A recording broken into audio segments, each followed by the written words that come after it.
Hello, good morning student. अपन plasma membrane का जो मॉडल है उसमें से जितने भी मॉडल्स हैं उनमें से अपन ने पहला मॉडल ओवरटन का वो पढ़ लिया है। दूसरा जो मॉडल है डेनियली एंड डेविसन्स के द्वारा दिया गया था।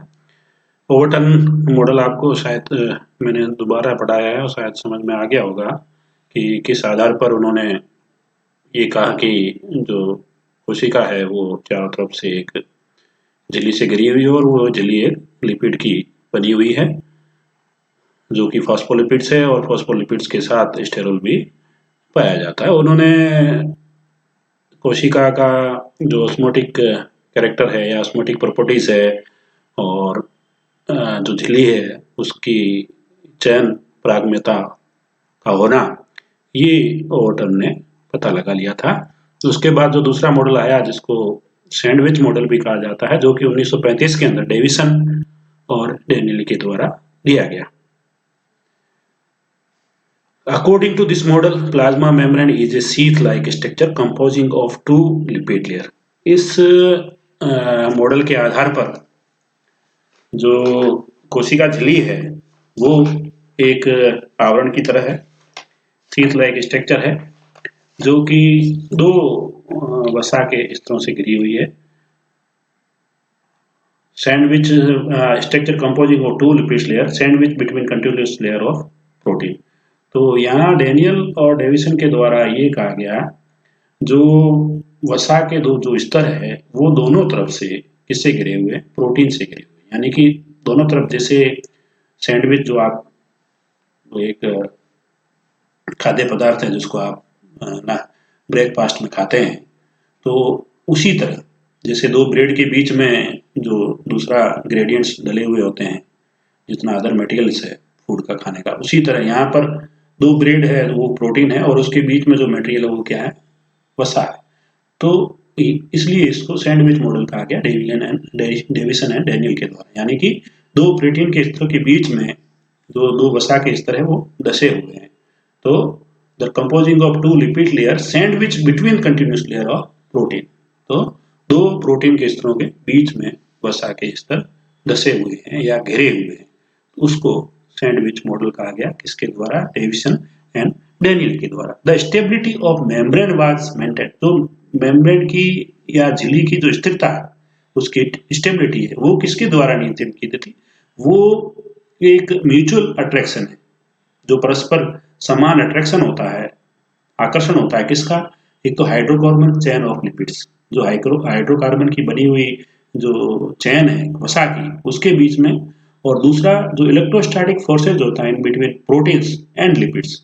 तो क्या बोलते हैं इसको, इलेक्ट्रोस्टैटिक फोर्सेज को स्थित विद्युत बल, ठीक है। और इसकी वजह से, ठीक है ना, हाइड्रोकार्बन चेन जो होती है लिपिड में वसा में, उनके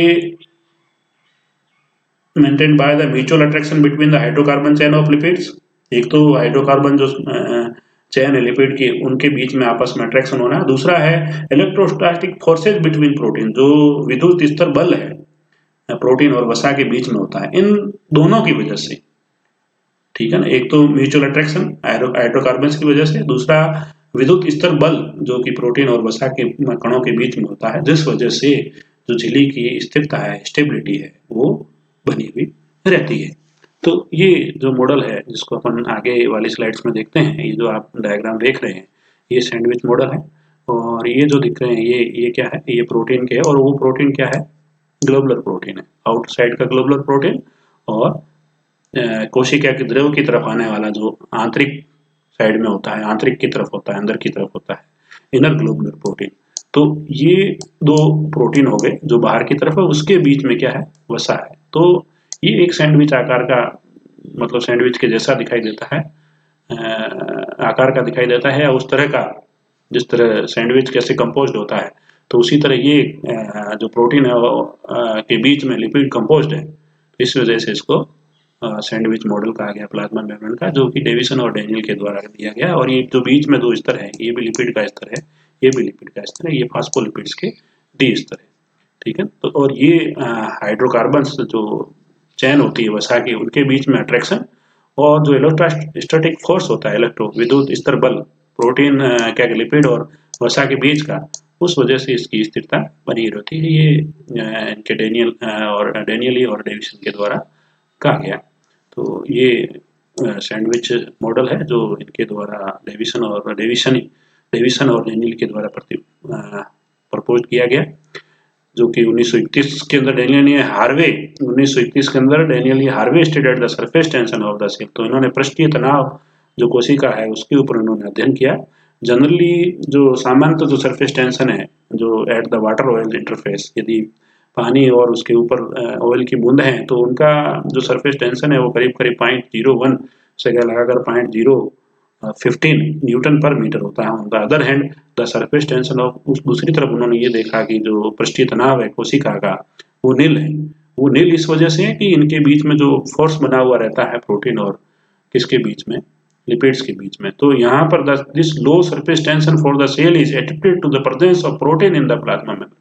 तो ये जो पृष्ठीय तनाव है इसका कम हो जाना किस वजह से, प्रोटीन की उपस्थिति की वजह से। और ये प्रायोगिक रूप से इसको देखकर सपोर्ट किया गया किसके द्वारा, हार्वे कोले के द्वारा 1921 के अंदर और डेनियल हार्वे के द्वारा 1935 के अंदर। तो इस वजह से उन्होंने ये देखा कि हाँ, जो वसा है उसके साथ साथ प्रोटीन की भी उपस्थिति है, जिस वजह से ये सरफेस जो पृष्ठीय तनाव है ये सामान्यतः जो होता है उससे कम हो जाता है। वसा का पानी के साथ, या अपन के वसा का पानी में नॉर्मल हो तो इतना होता है 0.01 होता है, तो यहाँ प्रोटीन हो गया जिसने क्या किया, जो पृष्ठीय तनाव था उसको डाउन कर दिया, उसको रिड्यूस कर दिया। तो यहाँ उन्होंने देखा कि यहाँ जो झिल्ली है उसके अंदर प्रोटीन भी पाया जाता है। तो ये सैंडविच मॉडल 1935 के अंदर डेविसन डेनियल के द्वारा दिया गया। Thank you.